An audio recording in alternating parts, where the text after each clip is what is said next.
புல்பிட்ல அநேக ஊழியர்கள் ஷூ போட்டுட்டு பிரசங்கம் பண்றாங்க, ஆராதிக்கிறார்கள். இது வேதத்துக்கு உகந்ததா? வேதம் இதை குறித்து என்ன சொல்லுகிறதுன்னு பார்க்கும் பொழுது, ஆண்டவர் மோசையை அழைக்கும் பொழுது, நீ நிற்கிற இடம் பரிசுத்தமான பூமி, உன் பாதரட்சியை கழற்றி போடுன்னு சொல்லுகிறார். அப்போஸ்தலர் 7ஆம் அதிகாரத்துல ஸ்தேவான் ஜனங்களுக்கு சுவிசேஷத்தை அறிவிக்கும் பொழுது, பழைய ஏற்பாட்டில் நடந்த முக்கியமான சம்பவங்களை சுவிசேஷமாய் அறிவிக்கிறார். அந்த இடத்துல கர்த்தர், நீ நிற்கிற இடம் பரிசுத்தமான பூமி, உன் பாதரட்சியை கழற்றி போடு என்கிற அந்த சம்பவத்தை மறுபடியுமாய் அவர் உறுதிப்படுத்துகிறார்.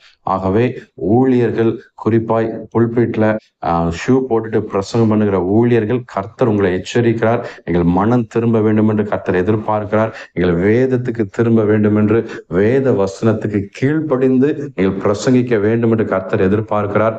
விசுவாசிகள் உங்கள் ஊழியருக்காக அதிகமாய் செபியுங்கள்.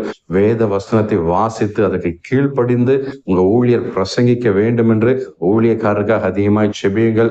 நியாய தீர்ப்பு நாள் அது பயங்கர கொடூரமாய் இருக்க போகிறது. ஒரு சர்ப்ரைஸ், டே ஆஃப் சர்ப்ரைஸா இருக்க போகிறது. அநேக ஊழியக்காரர்கள் என்று தங்களை அழைத்துக் கொள்ளுகிறவர்கள் பரலோக பாக்கியத்தை இழந்து போகிற நிலைமை உண்டாகும். ஆகவே ஊழியர்கள், உங்களுக்கு ஒரு எச்சரிக்கை, வேதத்தின்படி வாசித்து அதன்படி நடக்கும் பொழுது நடந்து பிரசங்கித்து பாருங்கள்.